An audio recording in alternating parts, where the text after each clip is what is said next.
Ladies and gentlemen, step right up. The show is about to begin. Here in the big top and there in your brain is that titillating terror, Tales from the Crypt. And there on the midway and creeping at your door, the good-hearted horror of Are You Afraid of the Dark? Come one, come all to Put Up Your Spooks.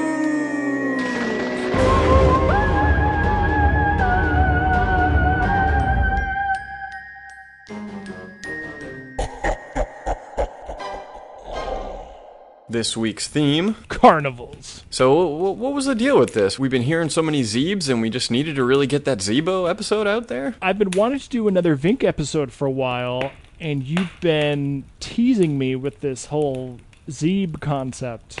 And I still don't understand why they say Zeeb, even after I've watched your episode. I think Zeeb rhymes with Feeb, and Feeb is a word that gets bandied around quite a bit in these properties, and so perhaps... So does Feeb stand for feeble? Like feeble of body or feeble of mind? Unfortunately, now that you mention it, I think it probably does. I never made that connection before. I've never heard Feeb, like, ever prior to this episode, I don't think. Even in Monster Squad, when he calls her Phoebe the Feeb? Get out of here, Phoebe the Feeb. Maybe I was thrown off by the fact that her name was Phoebe. Yeah. And full disclosure, we called my sister Fruby. Was her name Phoebe? No, her name is Margaret. Aha! Froob to her friends. And to all of us from now on. All right, let me tell you about Tales from the Crypt, Food for Thought. So we start in Ovardo, which is the name for a Romani wagon. You know, think the kind of trailer that you'd see in a circus or a carnival. When a werewolf is trying to figure out what's going on. Or busting in to the silence fortune tellers. those Right. pesky gypsies. Exactly. So we've got the Great Zambini, which is played by none other than Ernie Hudson. For a very split second, I thought Yeah. he was Cutter from Cutter's Treasure. I was like, is that Ernie Hudson? Wait, I think that's Cutter. And then it was, sure enough, Ernie Hudson. So Ernie Hudson and Charles Dutton both have awesome, like, basso profundo voices, these rich, sonorous voices, which Ernie Hudson, really makes use of because he is literally a commanding presence, as we will see, as the Great Zambini. And he wears full clown makeup, like Juggalo style, throughout the entire episode. It's awesome. So he's in his little Vardo, and he's trying to read his assistant's mind. Now, his assistant, who's also his wife, is played by Joan Chen.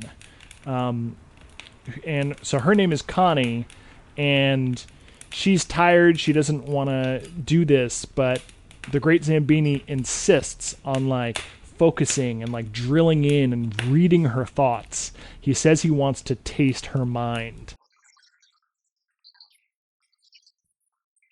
But it's just not working for whatever reason. But the reason he thinks he might be able to learn to do this is because Connie has psychic powers. And I see the confused look on your face. Did you think that Zambini had psychic powers? I thought that Zambini had the psychic powers. The way the episode is presented, and even the way it's written up on IMDb, they say he's like a psychic clown, but he is no good at picking up Connie's thoughts. Connie, however, can pick up his thoughts. He is very, very practiced at these sort of mental screams that he forces into her mind. And, we can see it's a bad situation. She's his assistant, but she's also his wife, and it's clear he doesn't treat her well. At this point, after he says he wants to taste her mind, he's been cooking a meal at the same time, and he's licking his fingers, and he's eating his food. And Tales from the Crypt is never one to shy away from disgusting mouth noises and things that torture those of us with misophonia. So he literally starts licking the plate. And not just like... And gumming it. And oh, yeah. I mean, he almost swallows this damn thing. Like, he licks this plate clean in extreme close-up. It's very upsetting. While mentally And propositioning. He is mentally lambasting Connie and forcing her to give Zambini his special treat. He's like, I want my dessert. I want my dessert. Yeah, it's really nasty. He makes Connie go down on him. And Whilst it's eating just, handfuls of chocolates. Yeah, it's so upsetting. It's so gross. But right after that, we finally see the show, the act. So they're part of a sideshow. They're in the big top. And the great Zambini says that Connie is like a radio. And she can pick up his thoughts. So she's sitting there blindfolded. And he's going through the crowd, picking out items, picking out people, picking out passages of the Bible at random. And then when he thinks about them, Connie knows what he's thinking. Which to me makes me think like Connie has ESP. She is psychically reading his thoughts. Yeah, I didn't, that wasn't my take. By the strictest definition, Connie is able to read minds. Yeah. All Ernie Hudson can do is make her read his mind. He can't project thoughts into anyone else's head. That's not like a reverse ESP he has where he's a thought projector. It's just that he's locked in this abusive, dominating relationship with his wife, and so he kind of does these brain screams at her, and it's unfortunate, but, you know, she's a psychic, and she's got to deal with it. Now, what confuses it is that after the show, she sneaks out and is getting some attention from this fire eater named Johnny. And Johnny's like, come on, come away from that sideshow freak. And she's like, you got to watch out for him. He's got powers, I swear, and he's dangerous. He hurt his last wife, and that's why he wears the makeup all the time. And he's like, oh, Connie, come away with me. Let's run away. I love you. So there's a little something there, and it's confusing about whether or not Connie has the power or the great Zambini has the power. And it's unnecessarily muddy. But to make things even muddier is there's a little person who is tormenting this gorilla, Nabunga, and throwing peanuts at him and stuff like that. Or peanuts at her, sorry. And Johnny, you know, steps up and protects Nabunga. And, you know, it's clear that Nabunga and Johnny are very fond of each other. What becomes more and more clear as Johnny and Connie... Oh, I just realized their names rhyme. As Johnny and Connie get closer, Nabunga does not like it. She is very upset seeing another woman getting her paws all over Johnny. So Johnny and Connie sneak off and start rolling around. You know, I didn't mention it before, but this is an appearance by a young Joan Chen, and she's looking good as new money. Do you remember Joan Chen from anything? No, I do not. I could have sworn she had a longer list of credits because I recognized her immediately and I knew her so well. But she was only in a couple things I saw. She was in Judge Dredd. She was in this weird ninja movie with Christopher Lambert called The Hunted. She was in a few things. And I don't know, I guess she just made an impression when I was a young lad because I was very excited to see her in this. She was looking mighty fine, and Johnny thought so too. So she and Johnny are having a roll in the hay, and she relaxes mentally or something, but for the first time, the great Zambini can pick up her thoughts. He can sense that she's like hot and bothered and getting turned on by this fire eater. So he does brain screams from his Vardo. And Connie breaks away from Johnny and runs back. And the Zambini is like, A, I finally heard your thoughts for the first time, so I'm really getting the hang of these psychic powers. B, you were thinking about someone else. I'm going to beat the shit out of you. So he does. He roughs her up. It's a bad scene. It's so bad, in fact, that settles it for Connie. She sneaks out, and she tells Johnny, like, I am going to run away with you. This situation is untenable. And Johnny's like, all right, awesome. We're going to sneak away at dawn while everyone's asleep. But as soon as Johnny is alone, Great Zambini comes a-calling. And he's got a bucket full of gasoline. And he says,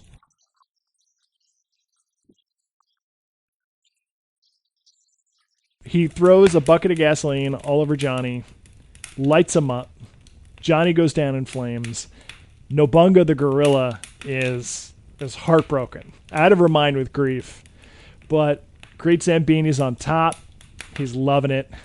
So Connie sees what has become, and everyone thinks it's just an accident because Johnny was a fire eater. But Connie knows it's exactly the type of thing that a jealous and vengeful Zambini would do.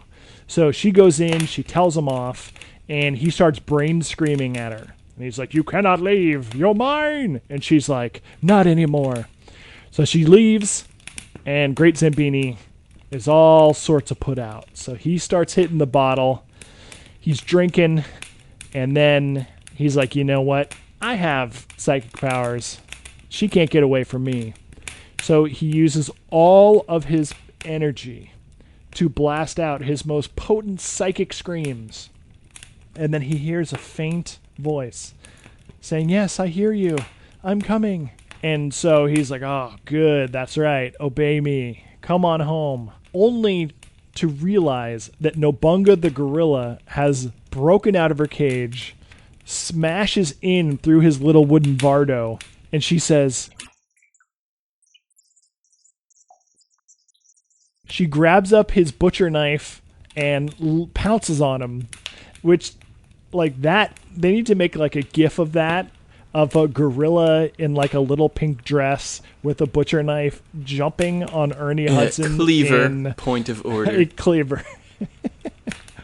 Cut to the next morning as the people of the sideshow stand around in horror and watch Nobunga settled back in her cage, clutching the Great Zambini's severed head in her lap and dipping her paws into his open, exposed skull and scooping out handfuls of his brain. And that's food for thought.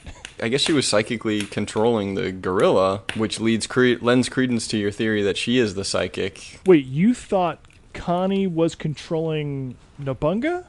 Yeah, I mean, how else do you explain it? Oh, I guess she just wanted revenge because he killed Nobunga Johnny. was in love with Johnny. Zambini killed Johnny. Nobunga picked up Zambini's psychic screams. So Zambini is a psychic. He eventually learned, I think, to project his thoughts.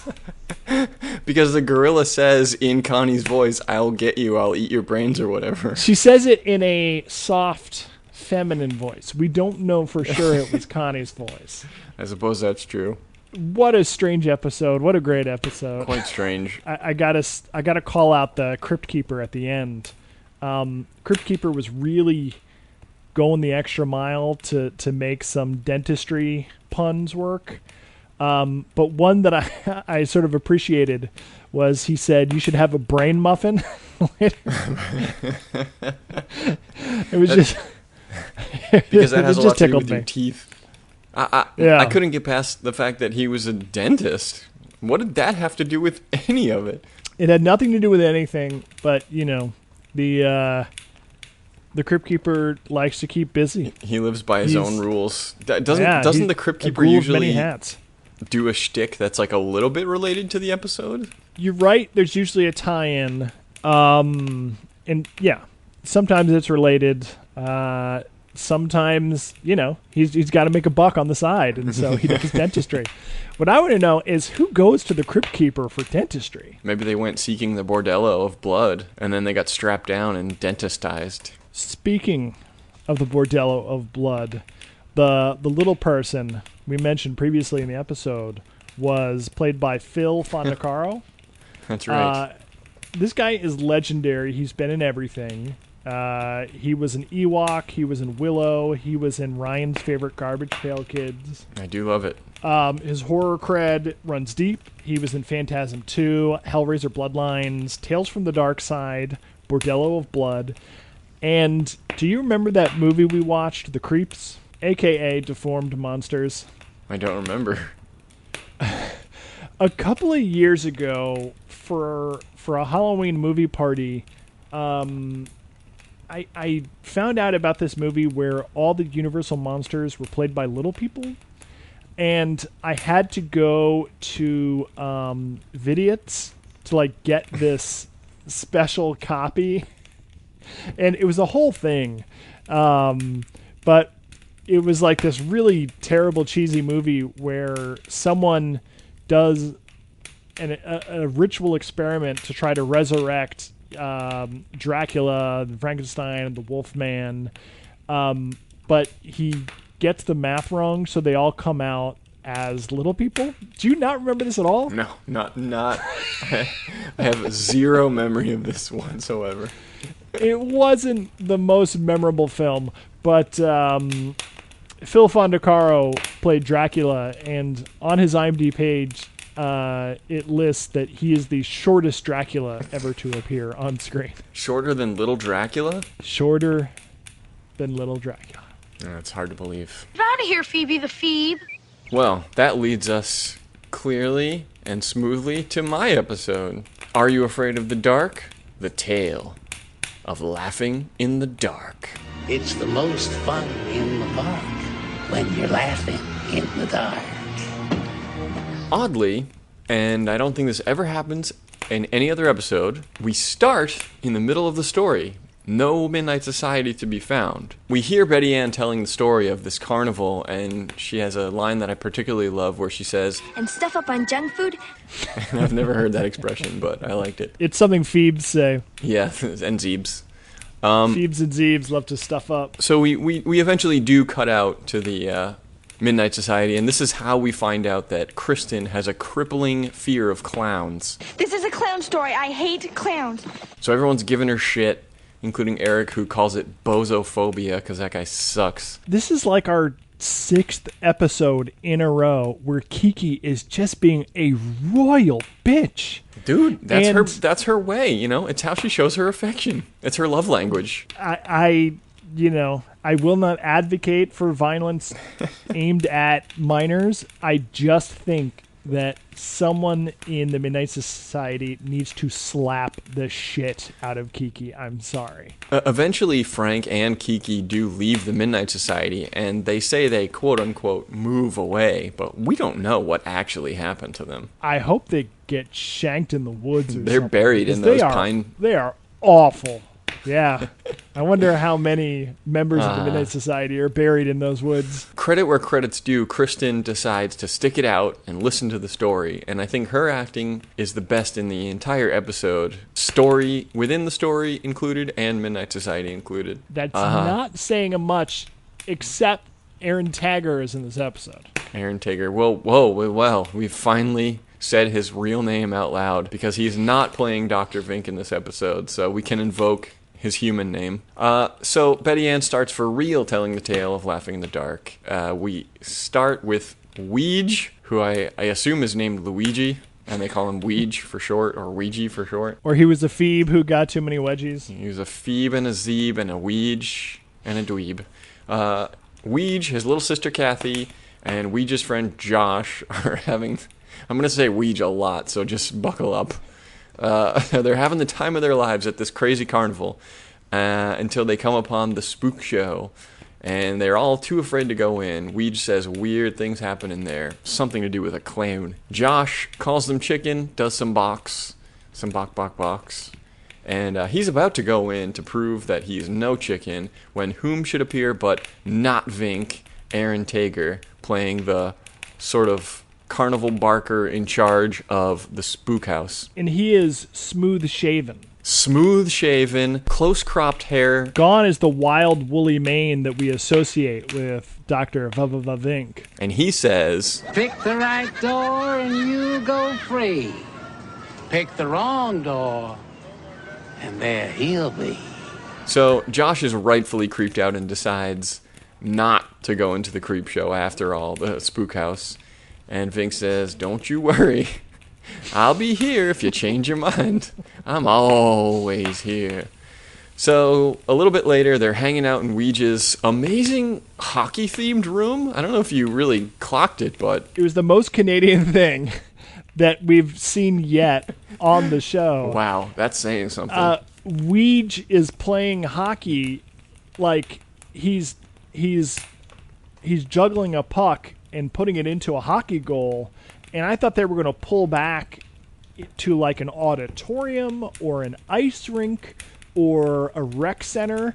It's the room. It's It's kid's his room. bedroom, which is painted as if it was a hockey rink. I don't know if it was a set that they built or a real kid's room, but it's elaborate.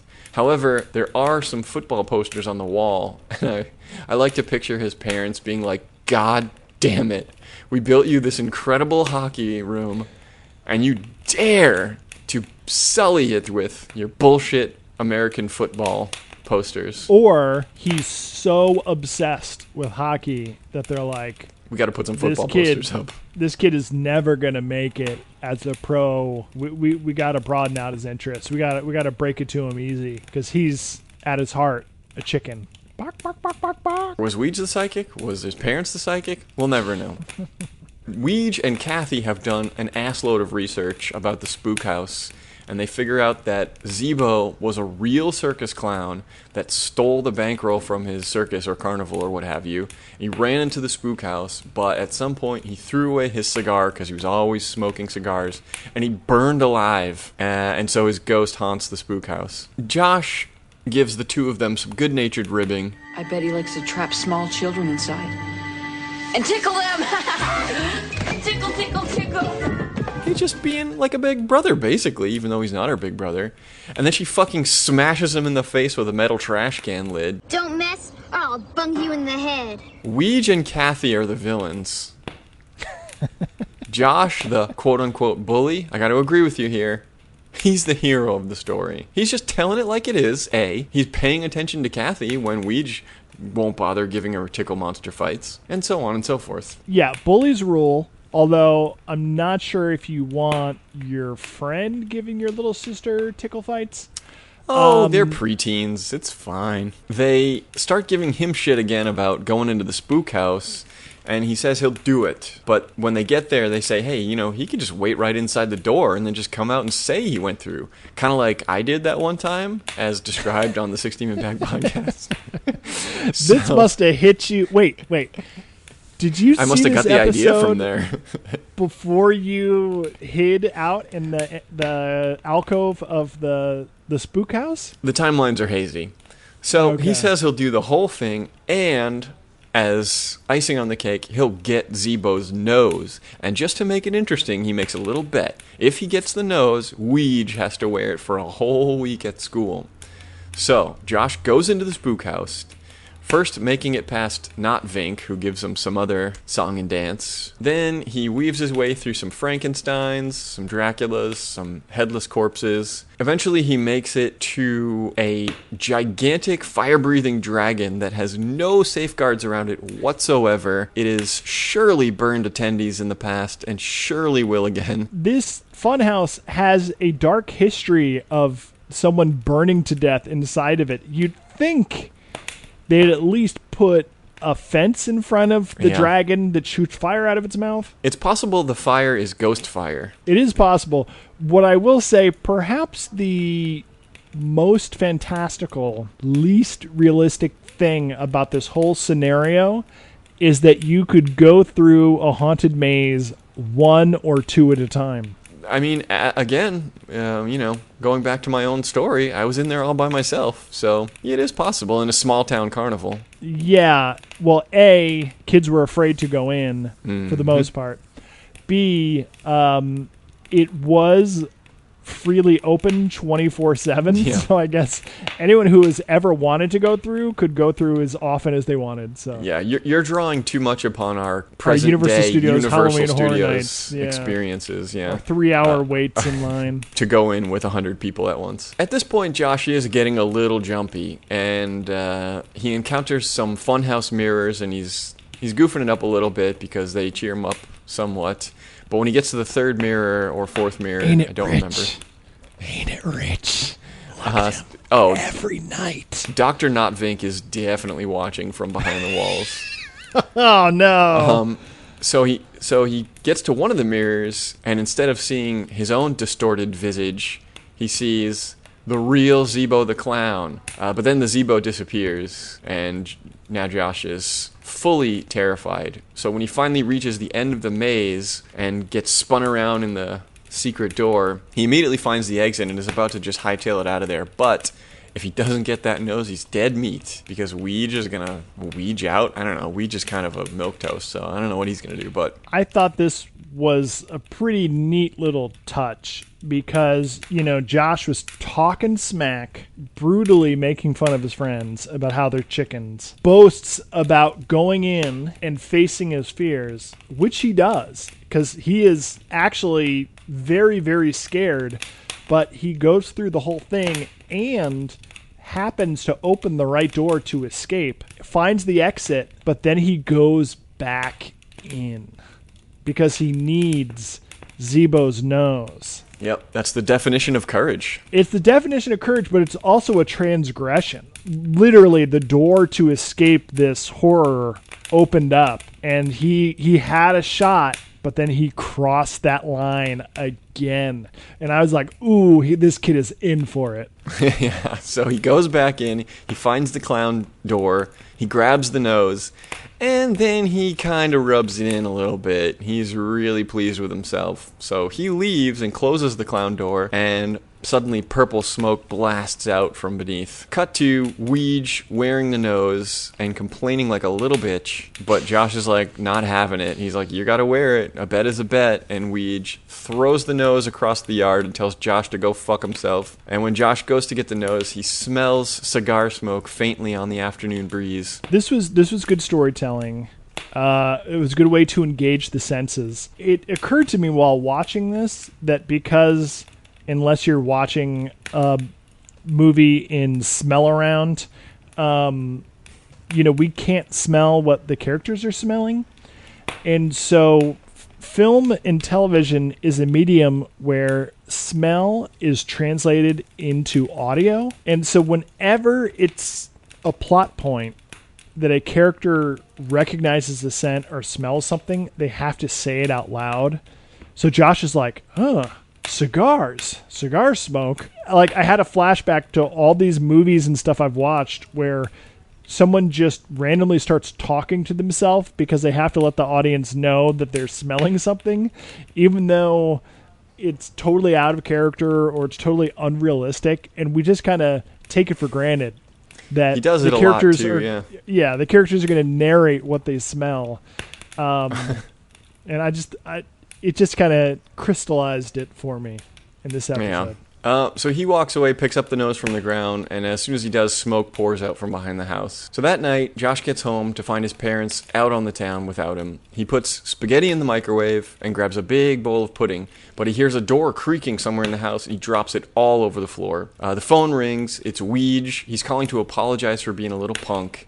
And Josh offers to only make him wear the nose for one day, but Weege is like, I kind of thought you'd, let me just not wear it at all. That's the only reason he apologized. It was a fake apology.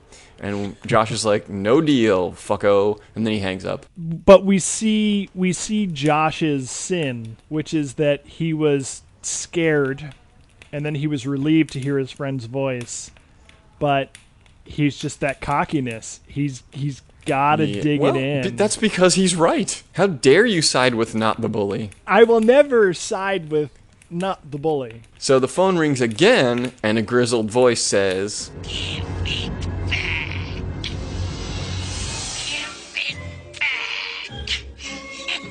and now Josh is really rattled, and there's a lovely bit of business of which I am so fond, especially in Are You Afraid of the Dark, where he's trying to get over his fear because he's really, really afraid, and he's just putting thousands of forks and knives on the table as he tries to convince himself that nothing, bad is happening. The microwave dings, and when he pulls out the dish, the whole thing is filled with purple smoke, and what once was spaghetti is now a bowl filled with cigars. And at this point, I did smell those cigars.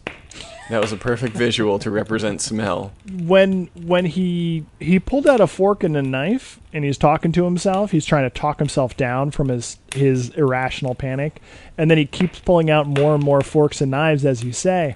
And I was like, wait, is he gonna set some Home Alone trap for this creepy knocking footsteps prowling around the house? No, it was just good filmmaking. It was showing how distracted he was. Also, there's a big boot print in the pudding that he spilled with a big letter Z in it for Zeebo. So Dutch Angle Josh screams and runs up to his bedroom. He calls Weege on his phone, who denies playing any phone pranks. And while they're talking, someone gets on the other line, but Weege only has one phone, so the call is coming from inside Josh's house. And the grizzled voice says, "If you don't give it back, I'll come up and get it. And do worry." We've talked in previous episodes about the beauty of telephone landlines and how they are so well suited to the horror genre. We actually talked about this in another episode of Are You Afraid of the Dark, where someone picked up the phone and said, "It's dead." Not only do we lose that with cell phones, but that click of someone else getting on the line. It's creepy sound. We don't have that with cell phones either. Not in real life, not in TV you don't want to life. get that call coming from inside the house. I mean, cell phones are really antithetical to horror. Down with cell phones. Up with Zeebs. So then He's he's in his room, and Josh realizes that his door is unlocked. So he rushes over to lock it, but Zeeb's there, man. Zeebo's there, and he bangs on the door, and he's rattling the doorknob. Josh manages to throw the little sliding lock, and then a balloon inflates under the door with the words "Give it back" written on it. It pops in Josh's face. He dives out his second-story window onto a dragon pool inflatable, and then he runs to the spook house. He goes through the darkened maze, past the dragon, which he doesn't notice begins to smoke. He makes it to Zeebo's room, and the door slams behind him, so he tries to make a run for it, but he's locked in. Not even the exit door will open. The Zeebo door opens on its own, and the room behind it is empty, save for an epilepsy-inducing strobe light. Josh gives back the nose, as well as a box of cigars, and he's very humble and nice and contrite. He then leaves, and the clown door closes and then reopens, revealing the contented Zeebo dummy. And as Josh runs out of the park, not Dr. Vink gets a last line in as he smokes a brand new cigar. It's the most fun in the park when you're laughing in the dark.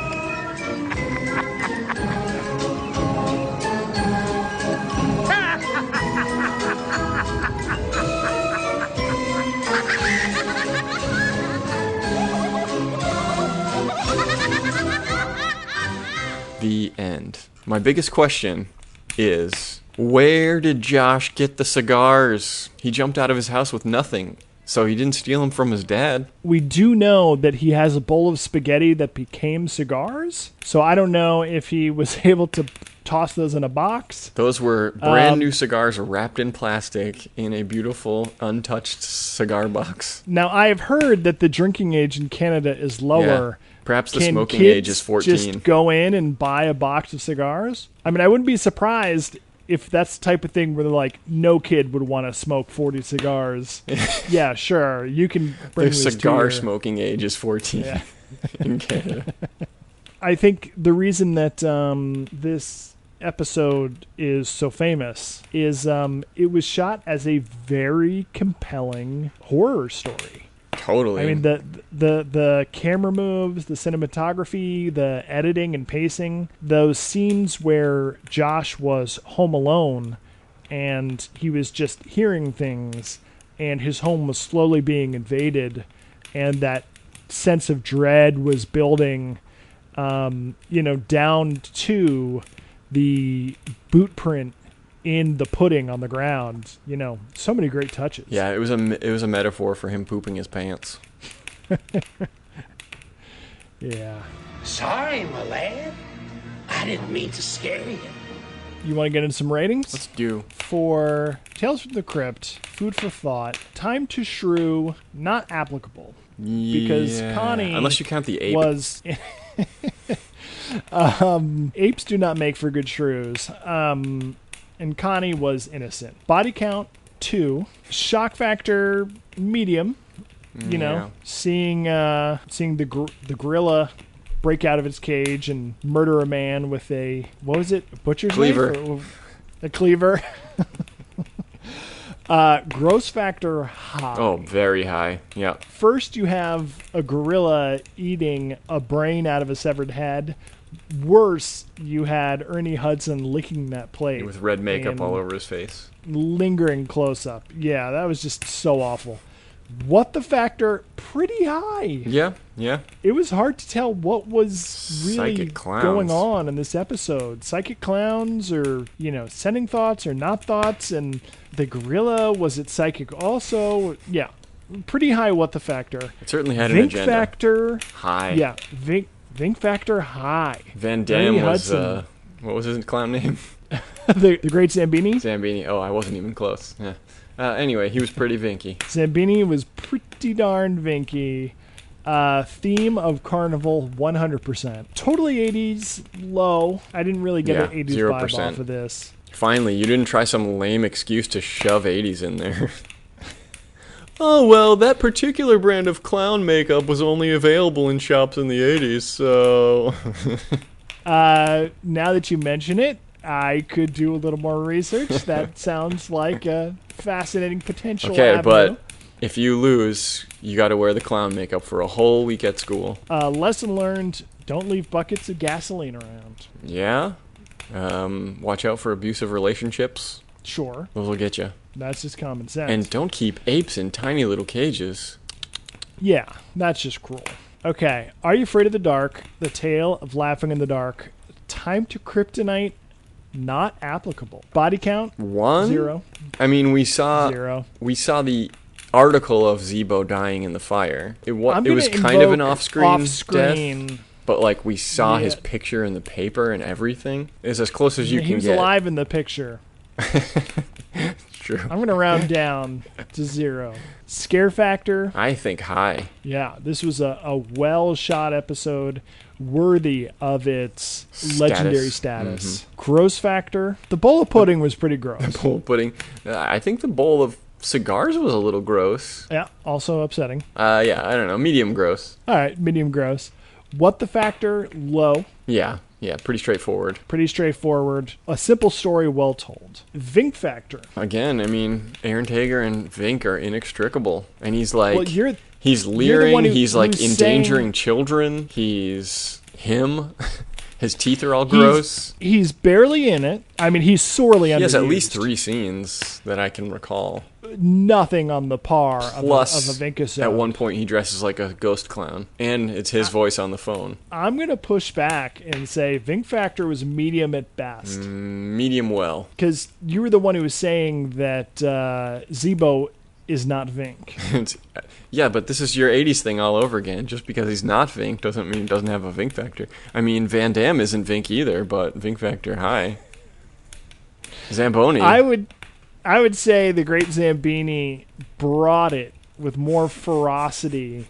He didn't just chew the scenery, he licked the scenery. Well, whereas are we counting props as scenery? Those are 2 different departments under the union rules. All right, Hella 90s. Tales from the Crypt wins in Vink Factor, I guess. All right, sorry, Aaron Tager. Finally. Hella 90s, aside from their clothes, which were like very 90s baggy clothes, I don't think there was much 90s. Although Karen's hair was a little 90s again with the high bangs. I'm going to say low. Lesson learned, don't go back into the haunt. Well, if you don't go back into the haunt comes back into you. I mean, don't steal things. Don't be a little shit about it, I guess. Don't steal noses from clowns. Know your place? I don't know.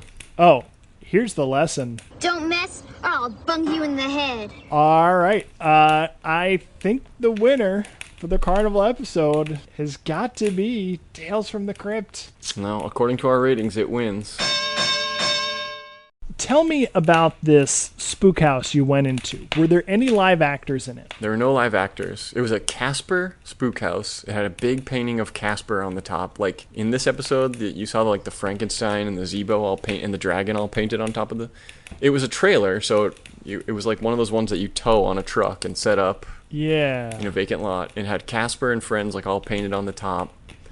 You went in the front door, and the first thing you did was you stepped on a little bridge that had an air compressor attached to it. So when you stepped on it, it depressed, and you got blasted with air. Then you went down a long hallway with a like red light shining on a unicorn portrait, and that was all you could see.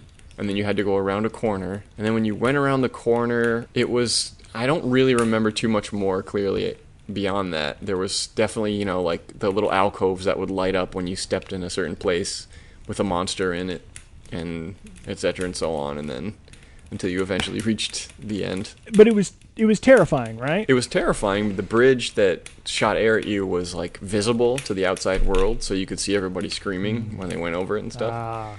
Although I guess that was kind of a giveaway, though. You knew what was gonna happen when you stepped on that bridge. It was a preview. Listeners to the show will know that Ryan loves a jump scare. Jump scares work on him. They don't really work on me. Listeners to the show will know that I don't love jump scares, but that I am highly susceptible to jump scares. I would hazard that if there are no jump scares in something, you would be disappointed. Yeah, because nothing else would happen, essentially. This is what I want to talk about. There's the haunted maze model that you get in a lot of your theme park Halloween experiences, where they have characters hiding inside the haunted maze who jump out and scare you. And then all the animatronics and all the decoration you see are kind of just filler. They're just there to build suspense or to distract you. You don't know where to look through all the skeletons until some guy in a mask jumps out and scares you. But in these spook houses, these classic spook houses, there's no actors, and you just walk through alone, and there's animatronics and kind of spooky displays. And because I'm not really a jump scare guy, I really like creepy atmosphere, and I find these spook houses much more affecting. They set an atmosphere and a tone of suspense because you are often going through alone. Yeah.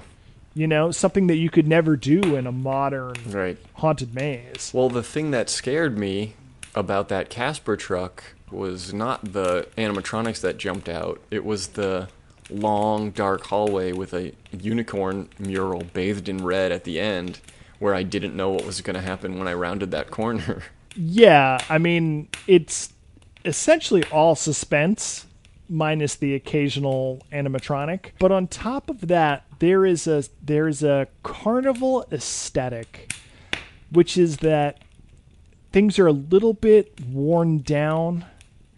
They're a little bit shabby in that communicates something a little more unsettling. It's not all freshly painted for Halloween Horror Nights. It's like this nasty old nicotine-stained thing that has been through 100 carnivals, and it's like imbued with the suspense and dread of thousands of people walking through. My wife and I took a tour through Northern California a few years back, and for the first time, I finally got to go up to the motherland, to Santa Cruz, which is where Lost Boys was shot. It's the stand-in for Santa Carla. And we went to the boardwalk, and I got to go through their year-round spook house by myself. It was so awesome. I mean, it was just a bunch of cheesy masks and props. Yeah, at this point, it's just fun. But it was like palpable menace.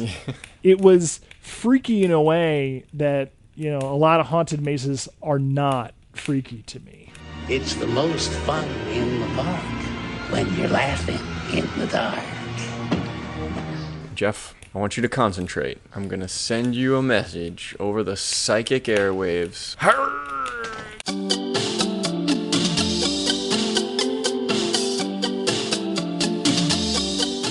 Run for your life!